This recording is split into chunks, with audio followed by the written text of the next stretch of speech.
Europa alguna vez fue el centro del mundo, pequeños países que dominaban al resto del planeta Tierra. Bueno, pues ya no más. Ahora son Estados Unidos, Rusia y China los que dominan el mundo, y la Unión Europea no solo dejó de ser relevante, sino que lucha por no desaparecer. En este video me voy a hacer varias preguntas. ¿Por qué se creó la Unión Europea en primer lugar? ¿Fue alguna vez ese proyecto revolucionario y novedoso que presume ser? Y por último, ¿es posible hacer cambios para salvarla o ya no hay marcha atrás? Quédate hasta el final del video porque este tema da para mucho. Para empezar a contarte esta historia, vamos a retroceder un poco en el tiempo. ¿Qué tanto? Bueno, en las épocas del Imperio Romano, Europa era un continente relativamente pacífico, al menos en la época dorada del imperio allá por el siglo I y II después de Cristo. Roma continuaba sus intentos de expansión, pero dentro de las fronteras del imperio no había rebeliones, ni conquistas, ni nada parecido. ¿Esto sucedía acaso porque todos los europeos se llevaran muy bien y fueran un mismo pueblo? Pues claro que no. Roma había conquistado gran parte del continente y mediante su poderoso ejército y sus otros instrumentos de poder blando, como el idioma latín o el derecho romano, dominaban por completo a la región. A esta época se le conoce como la Pax Romana. Quédense con este término porque será importante más adelante. Roma era hasta ese momento la más grande, avanzada y gloriosa civilización que el mundo occidental hubiera conocido. Pero como todo en la vida, Roma también cayó. Cuando después de tanto tiempo un imperio de ese tamaño cae, queda un enorme vacío de poder. Los más listos actuaron rápido y tomaron parte del pastel. Es así como el poderoso imperio romano se convirtió en un montón de feudos y reinos que con el paso del tiempo se peleaban los unos contra los otros por un poquito más de ese poder. Los franceses e ingleses estuvieron en guerra por 100 años, los vikingos invadían y saqueaban todo lo que podían, los musulmanes aprovecharon la debilidad de Europa para ganar un poco de terreno, en fin, que si nos ponemos a enumerar todos los conflictos de esa época, estamos aquí hasta mañana. El punto es que la Edad Media, más que una época dominada por el oscurantismo religioso, que un poco también, fue una época en la que Europa estaba en completa decadencia geopolítica, fragmentada, aplastada y humillada. Pero como dicen por ahí, tiempos duros crean hombres fuertes y hombres fuertes crean tiempos mejores. Y después de miles de años en la oscuridad, y digo esto de manera literal, Europa por fin se comienza a levantar. Poco a poco se empezaron a formar fronteras más permanentes y parecidas a las actuales, además de que comenzaron a tomar una gran ventaja sobre el resto del mundo en la ciencia y la tecnología, la navegación, los descubrimientos sobre el universo, la creación de estados-nación y ejércitos modernos, pero sobre todo la creación del primer sistema económico capaz de producir una cantidad inmensa de bienes y repartirlos de manera casi infinita. El capitalismo, junto con la revolución industrial, hicieron que Europa se volviera el amo y señor de todo el planeta. Como estaban siglos adelante del resto del mundo, era cuestión de que unos pocos hombres blancos llegaran a los rincones más inhóspitos del planeta, plantaran su bandera y ese territorio ahora les pertenecía. Aunque hablar de que Europa era la que hacía todo esto es un poco inexacto. Más bien eran un montón de reinos e imperios que luchaban los unos contra los otros para repartirse ese pastel llamado planeta Tierra. El problema es que Europa cada vez tenía más tecnología y esa tecnología también se usaba para la guerra. Una cosa es una batalla con caballos, espadas y flechas, otra una con escopetas y cañones, y otra muy diferente es una guerra con aviones, ametralladoras, tanques blindados, granadas, gas venenoso y en general un montón de tecnología que convertía una ciudad histórica en un montón de escombros en cuestión de días. Y mientras el viejo continente usaba toda su fuerza para matarse los unos a los otros, al otro lado del mundo comenzaba a surgir una joven potencia con ideas nuevas sobre el mundo y la política y con un modelo de capitalismo que revolucionaba el planeta entero. El fin de la hegemonía europea. El punto clave de todo esto fue el fin de la Segunda Guerra Mundial. Tras este conflicto, el continente estaba destruido y la verdad es que daba un poco lo mismo qué potencias europeas habían ganado la guerra y cuáles la habían perdido. Europa quedó dividida en dos, la capitalista y la comunista. Y en el fondo, ambos lados no eran más que protectorados de las dos grandes superpotencias de ese tiempo. Estados Unidos se quedó con la parte occidental y comenzó un plan de reconstrucción económica en el que le inyectaría dinero para que Europa se volviera a levantar de los los escombros, el famoso Plan Marshall. Pero esas ayuditas enviadas desde Washington no eran de gratis. Estados Unidos quería evitar que su nueva zona de influencia se pasara al bando comunista. Para ello, era necesario que la Europa capitalista fuera un gran lugar para vivir, y la mejor manera de hacerlo fue con la industrialización. Desde América se comenzaron a importar los novedosos modelos de producción en masa como el Fordismo y el Taylorismo, y entre eso y que no había mucha competencia en el resto del mundo, al poco tiempo Europa había recuperado su potencia industrial y volvía a posicionar algunas marcas a lo largo del planeta. Claro que la prosperidad no es lo único que se necesita para ahuyentar el comunismo. Pocos años después del fin de la Segunda Guerra también se creó la OTAN, una alianza entre Norteamérica y Europa que tenía como fin último frenar la expansión de la Rusia comunista por el viejo continente. Y llenar toda Europa de bases militares estadounidenses. Y por último, bajo el lema de donde entra el comercio no entran las balas, una enorme farsa del neoliberalismo por cierto, se comenzaron a crear las primeras organizaciones de cooperación económica entre países europeos. Primero, una organización que aglutinaba la producción de carbón y acero, luego otra para la energía nuclear y por último, una comunidad económica europea que era básicamente un tratado de libre comercio. Y a ver, recapitulemos un poco porque quizá alguno ya se perdió. Durante literalmente miles de años, los europeos estuvieron disputando guerras y matándose los unos a los otros. Ahora, no solo habían dejado las guerras, sino que cooperaban los unos con los otros para desarrollarse. Tenían valores compartidos como la libertad, la democracia y la economía de mercado, e incluso cada vez más comenzaba a crearse una cultura común con el idioma inglés como eje central de todo esto. ¿Se acuerdan del concepto que les mencioné hace rato, la Pax Romana? Bueno, ahora tenemos la Pax Americana. Británicos, alemanes, franceses, italianos, países que llevaban luchando por siglos por ver quién es el rey de Europa, bueno, ahora ya no importaba más. Todos sabían que su economía, su defensa, su sistema político, todo dependía en el fondo de Estados Unidos. Por si fuera poco, tanto Estados Unidos como la URSS hicieron todo lo posible para seguir debilitando a las potencias europeas que aún tenían algo de poder, o sea, Gran Bretaña y Francia. Hay que recordar que estos dos países ejercían su poder mediante el colonialismo directo, es decir, agarraban una parte random del mundo y la convertían en una colonia imperial, y fue justo después de la Segunda Guerra que desde organismos como la ONU se empezó a promover la descolonización, que a efectos prácticos solo servía para que el país descolonizado se convirtiera en una democracia de libre mercado o que tuviera una revolución comunista, un quítate tú para ponerme yo de toda la vida. En resumen, aunque Europa seguía siendo uno de los mejores lugares en el mundo para vivir, solo detrás de Estados Unidos, la realidad es que el viejo continente se había convertido en el patio trasero rico del imperio americano, y esto siguió así hasta el final de la Guerra Fría. El resurgimiento de Europa, con matices.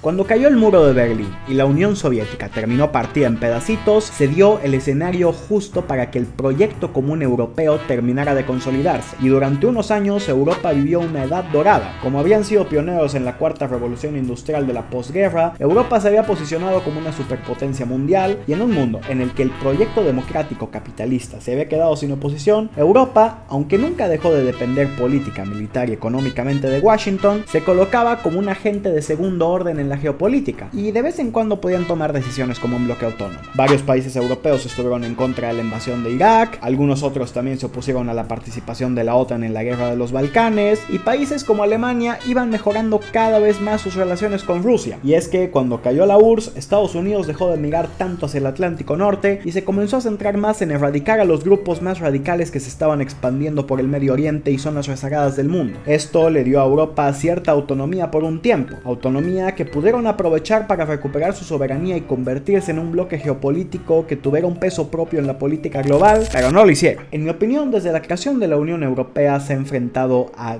4 grandes desafíos que son los que a día de hoy ponen en riesgo su vida: el rezago tecnológico, la crisis de la natalidad y la migración, la eurozona y los nacionalismos, y finalmente la geopolítica. Empecemos con el primero. Pero antes, como ya se imaginarán por la duración y los temas tratados en este video, hacerlo me ha llevado mucho tiempo. Y la verdad es que con las visitas que tiene este canal últimamente, pues no es rentable en ningún sentido seguir haciendo esto. Si quieres ayudarme, me basta con que te suscribas a este canal y le des like a este video para que le pueda llegar a más gente. Pero si quieres ir más allá, incluso puedes hacerte miembro del canal. A veces subo videos exclusivos o anticipados por ahí. Sigamos. Como ya dije, tras la Segunda Guerra, Europa se convirtió en un pionero de la industria pesada. Renault, Mercedes-Benz, Philips, Siemens, un montón de multinacionales surgieron en esa época y tenían poca competencia a nivel global. El problema es que mientras Europa se estancaba y seguía dependiendo de esas mismas empresas, que por si fuera poco comenzaron a deslocalizarse, en otras partes del mundo cada vez más países lograban igualar e incluso superar a Europa en términos tecnológicos. Primero fue Japón y Corea, después fue China, y cuando la industria pesada dejó de ser la cúspide de la humanidad para ser relegada por la tecnología, Europa simple y sencillamente se había quedado atrás.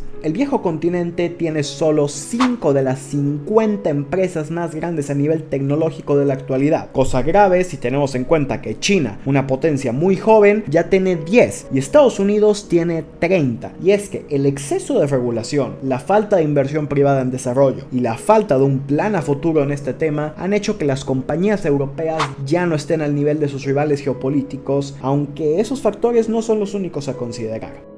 Es bien sabido que Europa es un continente envejecido, poca gente quiere tener hijos y el aumento de la esperanza de vida hace que la gran mayoría de sus habitantes estén retirados o les falte poco para ello. Y una de las claves del modelo económico de Europa es el estado de bienestar. Para los europeos, las pensiones públicas son un derecho tan elemental como el derecho a la vida o el acceso al agua potable. Pero ¿qué pasa si tienes al 50% de tu población cobrando pensiones y solo hay un 30 o 40% que se encarga de trabajar y de donar su ingreso al Estado para mantener a los pensionados? Bueno, el sistema se vuelve insostenible. O subes los impuestos, o aumentas la edad de jubilación, o consigues trabajadores jóvenes de alguna manera. Y sí, toca hablar de la inmigración. Es curioso porque seguramente si hace 15 años planteamos este problema y ofrecemos la migración como una solución, estoy seguro de que buena parte de los que ven este video me dirían que no les importa, que tienen 12 años y están jugando Halo Reach, pero los que me llevan unos añitos coincidirían en que la migración sonaba como una solución razonable. Conseguías gente joven, promovías la diversidad cultural y le ayudabas a esa gente a mejorar su vida en la moderna y progresista Europa. ¿Qué podía salir mal? Bueno.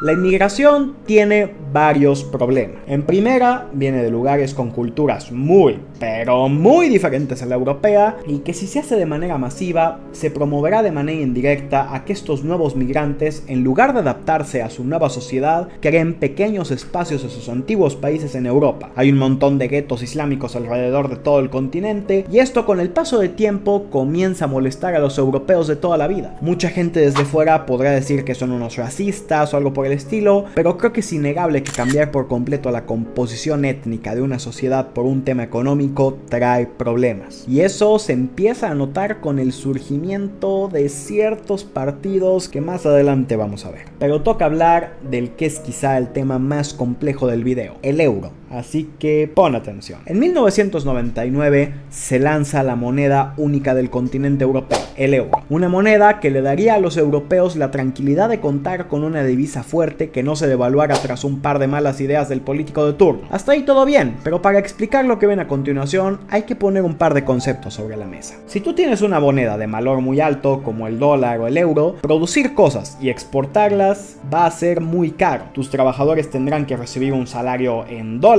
que pueda costear una vida en dólares. Y eso, en un mundo globalizado, te hace perder competitividad. Claro que si eres un país muy avanzado y con una industria potente, puedes darte el lujo de venderle caro al mundo y que cuando te toque traer cosas a tu país, sientas que es relativamente barato, tal como pasa con Estados Unidos. Pero de nuevo, esto solo aplica si eres un país muy avanzado. A las potencias europeas como Alemania o Países Bajos, el euro les venía de maravilla, pues tenían una moneda estable, tasas de interés bajas y todo un mercado europeo europeo del que era muy fácil apoderarse. Pero la cosa cambia para los países no tan desarrollados. Es común que este tipo de países devalúen su moneda a propósito para que sus exportaciones sean más baratas y puedan crecer más rápidamente. Pero cuando pierdes tu soberanía monetaria, esto se vuelve imposible. Aparte, como el euro era una moneda muy estable, el crédito era barato. Esto de nueva cuenta era bueno para los países ricos y aparentemente también para los países pobres. Podían tener acceso a un crédito que de otra manera nunca hubieran conseguido. Pero las finanzas internacionales no son tan diferentes a las personales. ¿Qué pasa si a tu primo alucine alcohólico que gana el salario mínimo le ofrecen una tarjeta de crédito sin límite?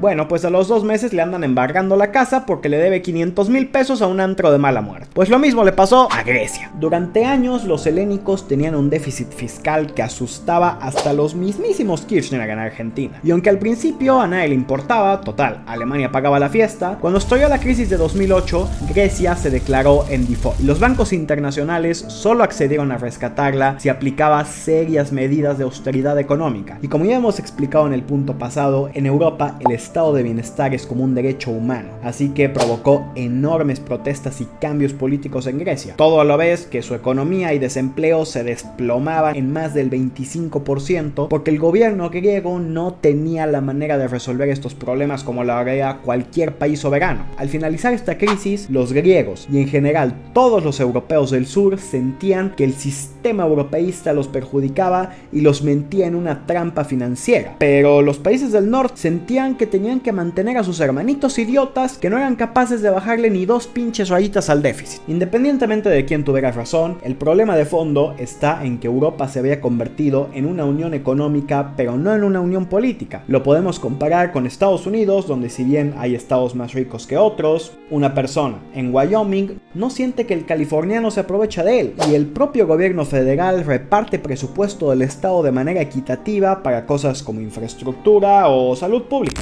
Bueno, eso último no. La cosa es que en la Unión Americana también existe una unión política que impide que esos contrastes sean tan marcados. Aparte, Estados Unidos es un país que ha construido una identidad conjunta, ya sea un californiano, un tejano, un neoyorquino, todos ellos siempre se presentan como ciudadanos americanos ante el mundo. Si una persona que vive en Madrid, otra que vive en Berlín y otra que vive en Milán se encuentran en otra parte del mundo, ninguno va a pensar que está hablando con sus compatriotas europeos. Son 3 personas de 3 países diferentes y esto se ve reflejado a la hora de hacer política en Europa. Cada uno defiende sus propios intereses y cada uno se rasca con sus propias uñas, o bueno, casi siempre.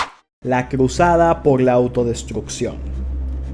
El último, y quizá el problema más grande de la Unión Europea, es también el más polémico, y es su política exterior. Como ya dije, desde la Segunda Guerra Mundial, Europa desarrolló una relación de dependencia con los Estados Unidos, sobre todo en el tema militar. Los Estados Unidos construían un montón de bases militares e invertían un montón de dinero para proteger a los europeos. ¿De qué los protegían? Bueno, pues de la amenaza comunista. Y ok, el comunismo soviético es algo indeseable para las élites políticas europeas, y vamos a suponer que también para los ciudadanos. Pero en 1991 la Unión Soviética cayó, el modelo comunista desapareció y Rusia se comenzó a integrar al sistema económico capitalista. ¿Esto significó la desaparición de la OTAN? Pues claramente no. Nadie sabía exactamente cuál era la amenaza que tenía que combatir la Alianza del Atlántico Norte, pero ahí estaba, chupando dinero de los ciudadanos. Y claro que si no tienes un enemigo, pues tienes que crearte uno. A pesar de que la Rusia moderna era un país amigable con Europa, que se dedicaba a venderles recursos naturales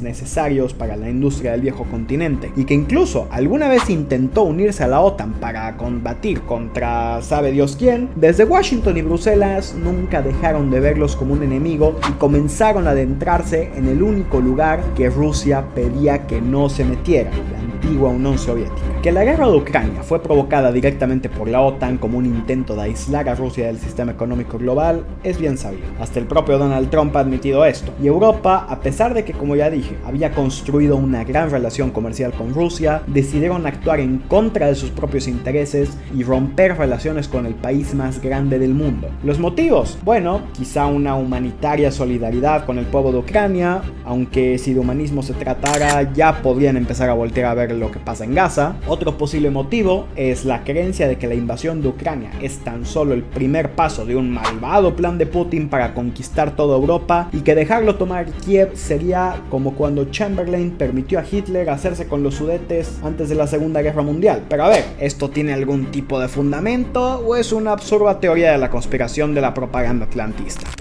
¿Hace falta que responda? En fin, la realidad es que la guerra de Ucrania se basa en un enorme entramado de corrupción. Un chiringuito estatal formado entre los políticos europeos y los dirigentes de la OTAN para de nueva cuenta poder seguir viviendo del dinero del contribuyente, todo mientras 500.000 de personas pierden la vida en el este de Europa.